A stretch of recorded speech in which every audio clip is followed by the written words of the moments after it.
I percorsi a scuola di sport sono proposti dalle società e associazioni sportive associate al CONI, Comitato regionale del Friuli Venezia Giulia.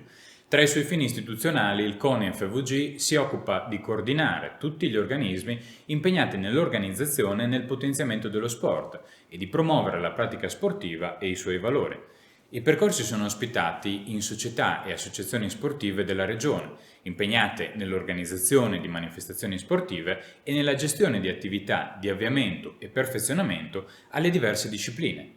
In particolare hanno aderito Golf Club Pordenone, Eurotennis Pordenone, Pallanuoto Trieste, Trieste Atletica e Tabu Officina 5.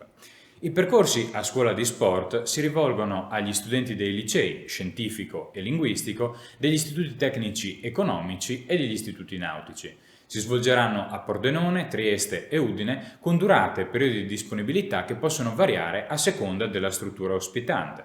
Gli studenti potranno acquisire e sviluppare competenze professionali nella gestione di servizi ed eventi sportivi e competenze trasversali svolgendo attività, ad esempio, di segreteria, back office, rapporto con associati e pubblico e collaborando nell'organizzazione di manifestazioni sportive, eventi e corsi di formazione. Il dettaglio del percorso è disponibile nelle schede informative.